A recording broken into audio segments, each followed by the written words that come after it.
दोस्तों, दक्षिण भारत जो मुख्य रूप से अपनी भाषा, संस्कृति, प्राचीन स्मारक, मंदिर, खूबसूरत झरने, शानदार ऊंचे पर्वत और अपनी साउथ फिल्म इंडस्ट्री को लेकर पूरी दुनिया भर में मशहूर है, लेकिन 17वीं शताब्दी तक विदेशी आक्रमणकारियों ने दक्षिण भारत की प्राचीन संस्कृति को सालों साल कुचलकर यहां पर अपना वर्चस्व स्थापित कर दिया।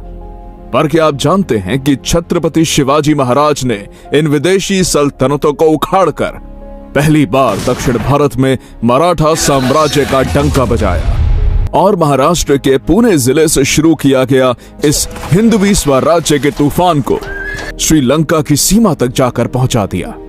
पर दोस्तों, इसके पीछे का पूर्व इतिहास जानने से पहले हमें उस समय की दक्षिण भारत की स्थिति को समझना होगा।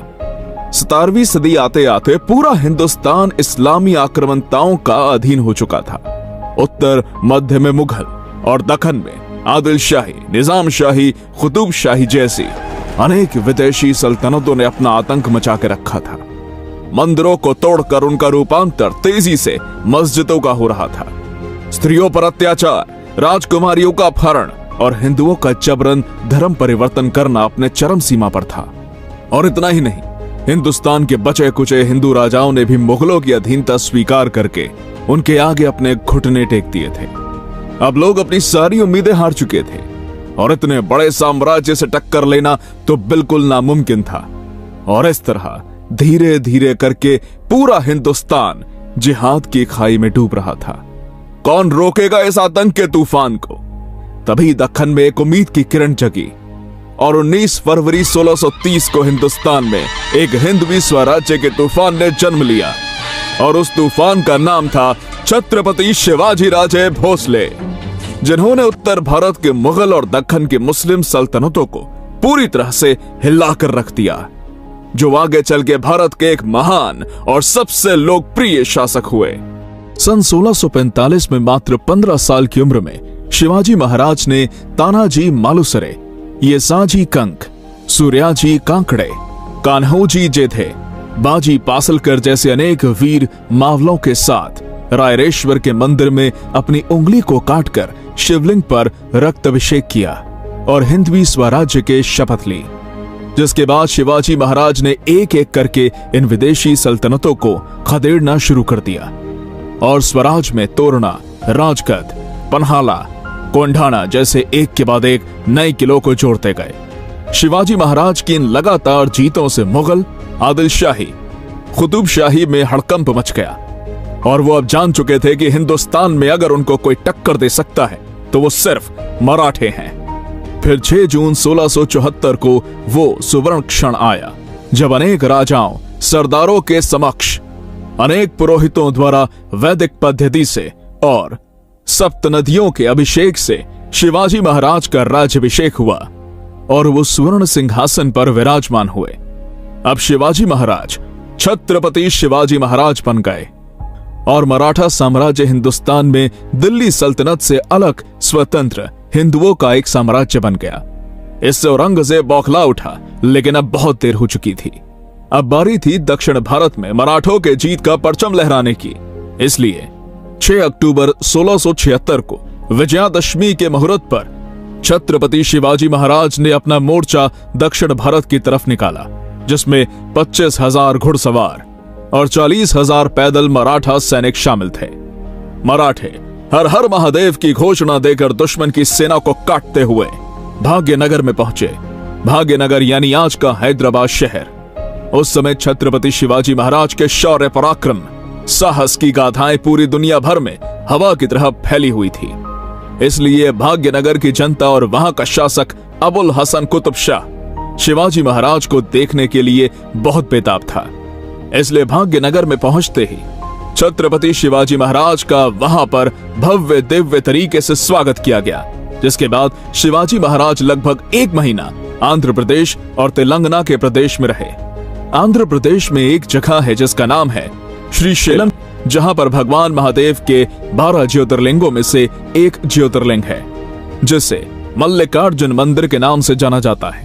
परंतु सन 1565 में तालिकोटा के युद्ध के दौरान दक्खन मुस्लिम सुल्तानों ने इस मंदिर को तहस नहस कर दिया था।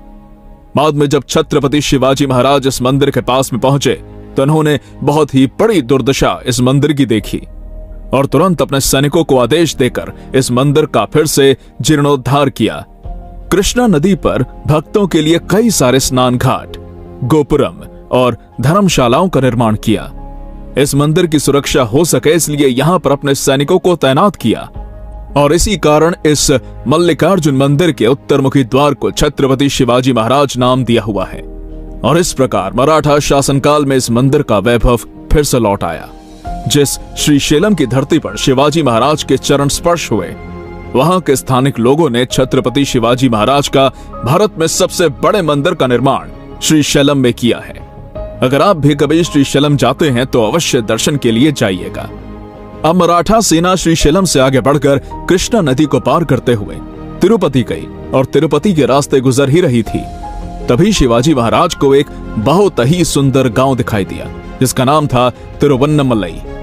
तभी शिवाजी महाराज के सामंत जनार्दन पंत बोले कि महाराज, यहाँ के स्थानिक लोगों से पता चला है कि एक समय में यह गांव हिंदुओं का तीर्थ क्षेत्र हुआ करता था और यहाँ पर श्री शिव और समोत्ती पेरुमल नाम के 2 भव्य दिव्य मंदिर हुआ करते थे।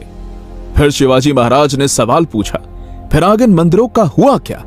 तब जनार्दन पंत बोले कि महाराज, विजयनगर साम्राज्य के पतन के बाद यहाँ के मुस्लिम शासकों ने इन सभी मंदिर को तोड़कर उनके ऊपर अब अनेक मस्जिदों का निर्माण किया है। ये बात सुनते ही शिवाजी महाराज तुरंत इस गांव में दाखिल हुए और महाराज ने देखा कि शिवलिंग, महादेव का नंदी और मंदिर के कई सारे पुराने अवशेष मस्जिदों के आजू बाजू में जमीन पर बिखरे पड़े थे। ये सभी दृश्य देखकर शिवाजी महाराज अत्यंत संतप्त हुए और कहा कि मजहब के नाम पर यहाँ कितना अधर्मिक कृत्य चल रहा है। महाराज ने तुरंत सरसेनापति हम्बीर राव मोहिते को इन सभी मस्जिदों को गिराने का आदेश दिया। इस बात पर जनार्दन पंत बोले कि महाराज, इससे मुस्लिमों के भावनाओं को दुख पहुंचेगा।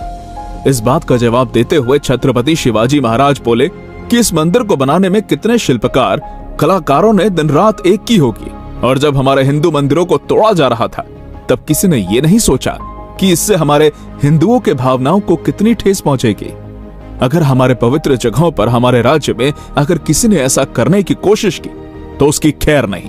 जिसके बाद छत्रपति शिवाजी महाराज के आदेश पर तुरंत इन मस्जिदों को यहां से हटाकर भगवान महादेव के मंदिर का फिर से निर्माण किया गया और हजारों गौ माता के दूध से शिवलिंग पर अभिषेक किया और इस मंदिर में फिर से ज्योतिर्लिंग की पुनर्प्रतिष्ठा की। इससे हमें छत्रपति शिवाजी महाराज के धर्म के प्रति निष्ठा और प्रेम भावना दिखाई पड़ती है। इस प्रकार मराठा शासन काल में इस मंदिर का वैभव फिर से लौट आया। मराठा सेना तिरुवन्नमलई से मद्रास में दाखिल हुई। मद्रास यानी आज के तमिलनाडु का चेन्नई शहर। चेन्नई शहर में एक बहुत ही खूबसूरत और शानदार मंदिर है जिसका नाम है काली कम्बलम, जो देवी महाकाली को समर्पित है। 3 अक्टूबर 1677 को छत्रपति शिवाजी महाराज इस मंदिर में पहुंचे और देवी महाकाली का दर्शन करके इस मंदिर में एक बड़े पूजा की आयोजना भी की और इस मंदिर को बड़े पैमाने पर धनराशि भी दान की। इस मंदिर के शिलालेख में छत्रपति शिवाजी महाराज का दक्षिण दिग्विजय का वर्णन हमें देखने को मिलता है। उस समय पूरे दक्खन में किसी सल्तनत में हिम्मत नहीं थी कि जो छत्रपति शिवाजी महाराज से टक्कर ले सके और उत्तर भारत का बादशाह औरंगजेब इसी आशा में जीता रहा कि एक दिन अल्लाह हमें जरूर कामयाब करेगा। पर मराठों के हाथों बार बार पराजय होने के दुख में औरंगजेब की मृत्यु हो गई और हिंदुस्तान को काबीज करने का सपना ही रह गया।